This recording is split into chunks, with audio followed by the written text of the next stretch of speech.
sorry, Ashmi Banerjee, presenting, talking about how to build your own backend using FastAPI. Uh, please clap your hands for her, and yeah, enjoy.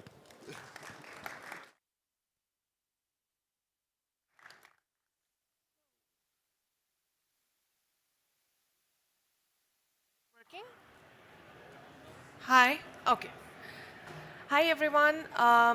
So my name is Ashmi, and I'm here to talk to you today about building your backend using FastAPI. So let's start. But before we begin, I would like to highlight the prerequisites for the talk. So it is required that you know a little bit about Python. So you have the basic understanding of Python. So for example, when I'm talking about Python, you should know that I'm talking about the programming language and not the snake, right? So this kind of understanding would be good to have. And besides, we would also prefer if you know a little bit of machine learning, like you know what it is, how we are talking about it, not the math, not the details, but just a very, very high level overview would be good. And the basics of web or API development. So basically how the APIs work and how you can develop on the web, and some very generic overview works. So yeah, I'll now walk you through the agenda for today. What I have prepared is basically first we look into the web architecture, the traditional versus the modern one, so how it was earlier, like a couple of decades ago versus how it's now. Then we will look into some common backend frameworks, since we are going to be using Python, so we'll look into the common Python frameworks, and then we'll look into one such framework, which is the much anticipated Fast API, and into its features, followed by a simple implementation of an ML app. So basically, we will see how we can serve an ML model using Fast API. So once you have the model, how you can use Fast API to build an API, surprise, and so that you can make this ML model more accessible. Finally, if everything goes okay, no, I have the demo recorded, so hopefully it will work. We look into a demo of how the Fast API backend will look like. And in the end, we'll look into some next steps, like once you have your model ready, what you can do or what should be the next steps for you. So let's begin. Oh, so yeah, first, the web architecture. Earlier, what we had was a browser, like everyone knows. And then the browser would send some GET requests to the server, which would compute the HTML and then send this HTML back to the browser, which would generate both the static and the dynamic contents of the web page. Now, here by static contents, we are referring to the regular HTML, header, footer, content, pictures, etc. Whereas the dynamic content is that, suppose you're talking about a personalized web page, in that case, the username actually changes, right? Because depending on who's logged in and stuff. So this changing username, the changing information is referred to as the dynamic content. So, and however, now what happens is we still have a web browser, and which sends a GET request to the CDN, which is the Content Delivery Network. And it also sends another GET request via an API to the server. So the server computes the result, like before, and the CDN sends back the JavaScript and the assets, so basically the static files, whereas and it renders the static files of the web page, whereas the API, so basically the server through the API, it renders the dynamic components of the web page. This is exactly how, when you are loading a web page, it works in the backend. So basically summarizing it now, you have the server, which generates the HTML, and which actually generates both the static and the dynamic components. This was earlier. However, now we have a server and a CDN. The CDN generates the JavaScript, and the server generates the JSON together. So the JavaScript renders the static components, and the JSON renders the dynamic components of the web page. This is how the architecture looks like. I'll give you a few seconds to digest this, maybe.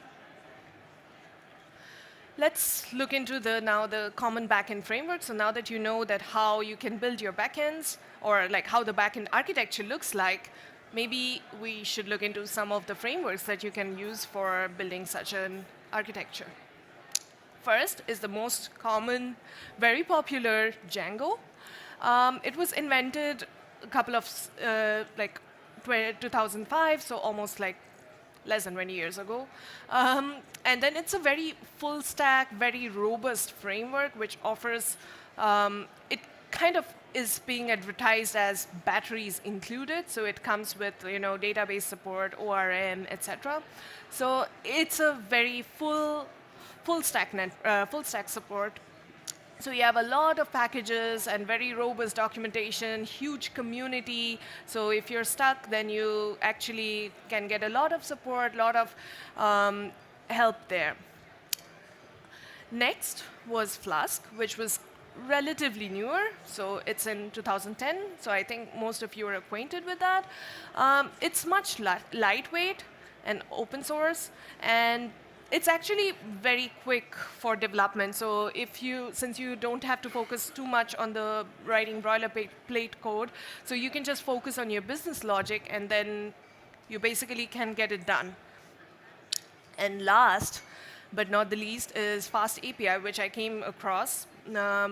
It is a relatively new framework in 2018, and it's basically, I'll talk about the features in a second, but what I find it particularly appealing about FastAPI is that I can just concentrate on my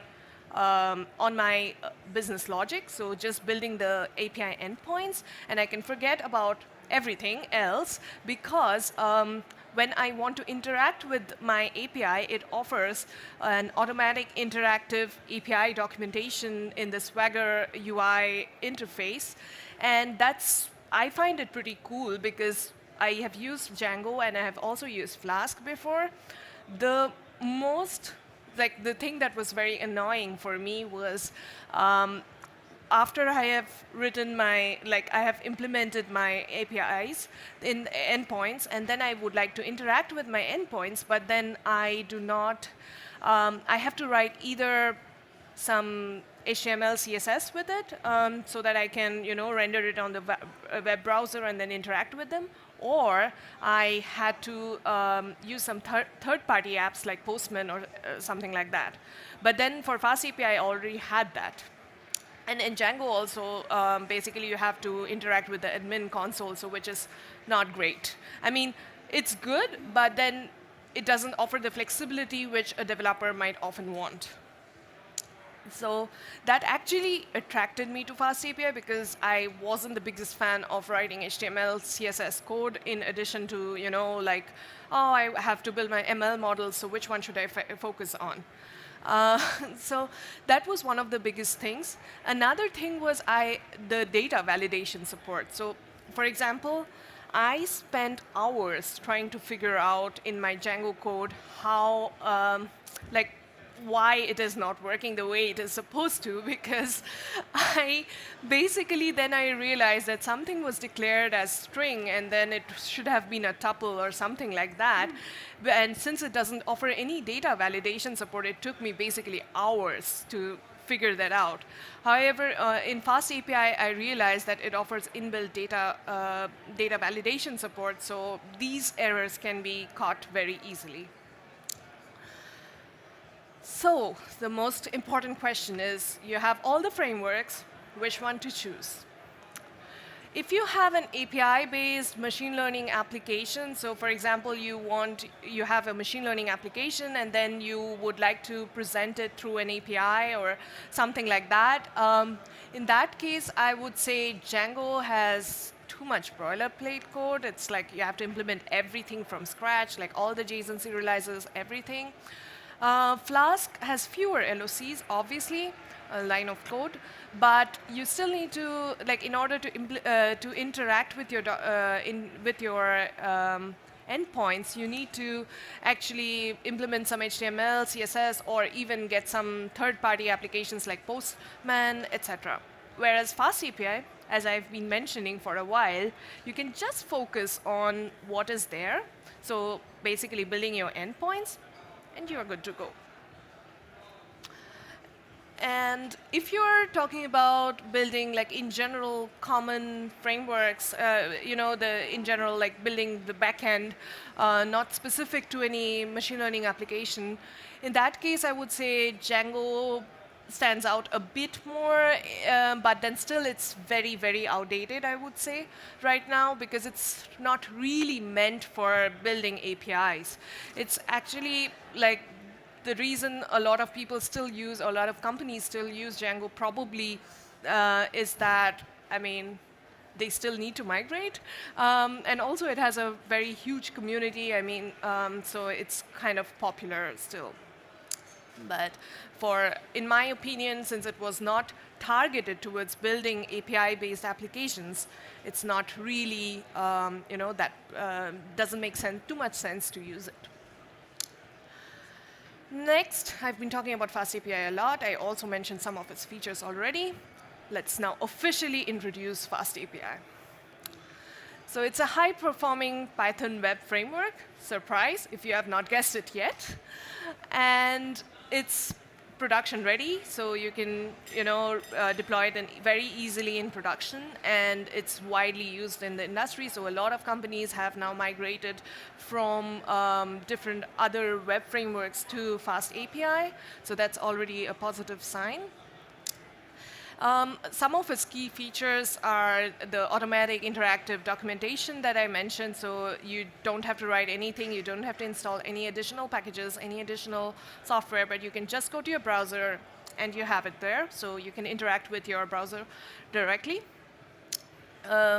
interact with your endpoints directly. It offers an async I/O operations, which means that it's easily parallelizable, and it's offers async support.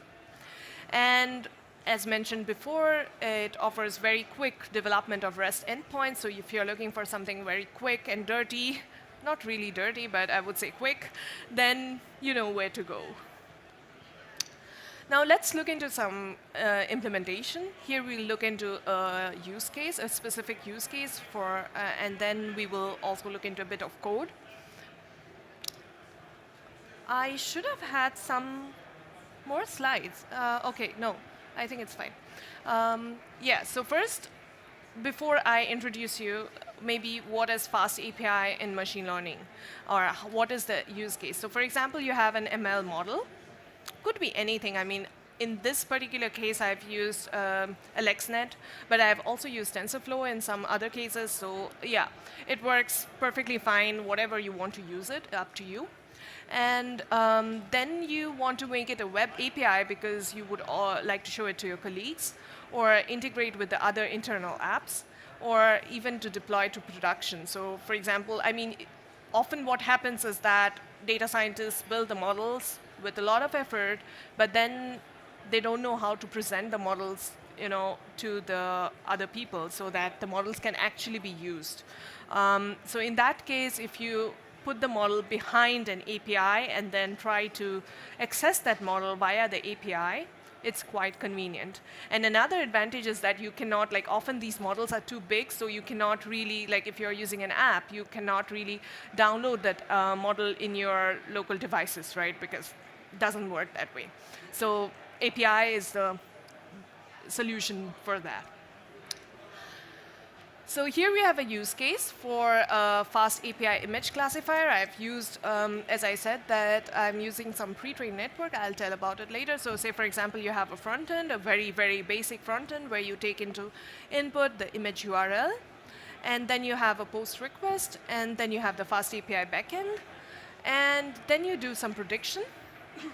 And then you show the predicted results. So basically, in this case, it shows that it is a particular breed of dog with a certain probability. So, but our focus today is going to be how we can build this particular backend. First step is to create the endpoints, because very important. But before, the next step for that would be to actually import the FastAPI stuff, like the package imports and stuff, and initializing the app. So you can call it anything. Here I'm calling it image classifier API, but you can call it any random name, so it's absolutely fine and flexible there. And here we are actually defining our endpoint. We just create a GET request for the, the default endpoint. I just said that returns hello world. Could be anything else. Could be, I don't know. I mean, up to you to decide.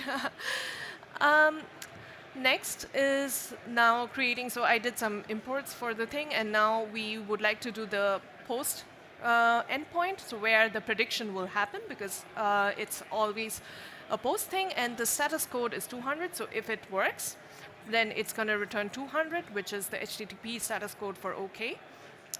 And then we here run the implementation, or we do the implementation here. So basically, and it should return a JSON.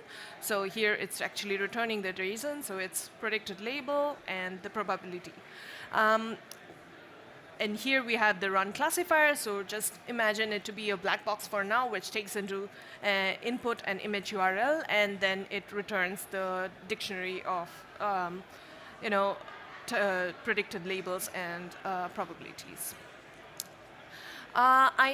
Here, now the next step would be to implement the prediction, which is the run classifier method, but I will not go, I'll do it on a very high level, because the scope of the talk today is building the backend and not really looking into the machine learning implementation.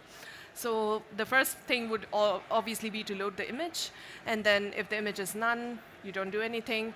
Then you do some pre-processing, so yeah, and then you do some prediction. As I mentioned, just imagine these things to be black boxes for now. I'll share the code with you, so feel free to check it out and give me feedback on that. So yeah, and then you basically return the top labels once you have them, and that's basically your classifier function. You're now done. You just have to write your main function, and then you're basically there. So we are using UVcorn to run the servers, and then this is how you implement it. So you call your UVcorn run, and then you have your server up and running once you run the main function.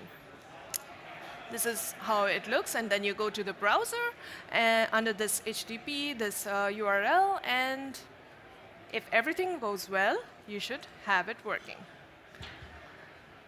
Demo time. Let's look into it. OK, so here we have the URL, as I mentioned. So you're doing the default GET request, and I'm just doing it. Now, yeah, as I mentioned, I also implemented Torch, and I also did TensorFlow, so I have both the things here, but I think I'll just show with one. So you go to the image, you copy it, copy the URL, and then you paste it, and then wait for it to execute. It works, right? You see it's 200, so the predicted label with 72%, and then you do the TensorFlow model. I mean, this is just for fun,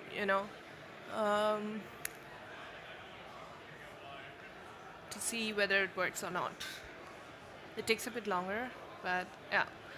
It also says Samoyed, but with lesser probability, but you guys are better ML experts there. So yeah, I'll leave that fine-tuning part to you. So this was actually the demo. Now, next steps. Basically, once you have your thing ready, now you would be answering questions like, what would we do after we have this? First, very important thing, test your application thoroughly. So it's very, very important to test your application because it drastically reduces the number of bugs and ensures that you don't have any surprises in the production. Next, containerize your application. So we often have this problem that it works on my machine, but then we are not going to ship your machine, right, to the production. So we should do something there so that you can also have the same environment in which you developed in your like dev phase, also in the production. So make sure you can containerize your things. You can use Docker, you can use other things, and then you Dockerize your stuff, and so that, again, no surprises in the production. And the last is basically you deploy it, because if it resides in your local machine, no point, right? So you need to be able to have it accessible somewhere in the cloud so that other people can access it. And for that, you can use any of the commercial cloud services, anything of your choice, basically. You have the full freedom there. So just a quick recap. It's a very high-performing Python framework that we have used. It can be used to serve ML models without too much boilerplate code. So yeah, and it can be also used for a very quick development of REST endpoints. And with this, I come to the end of my presentation. Thank you so much for your attention. And I have combined all the resources here, so if you want, you can just check it out, including the code and stuff. So, and then I'm looking forward to your questions.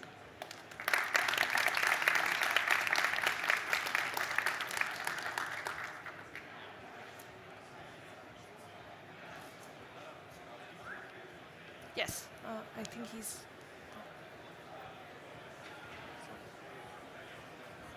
Hi. I wanted to ask if you have any experience with TensorFlow Serve and how you would compare them to FastAPI possibilities to serve a model.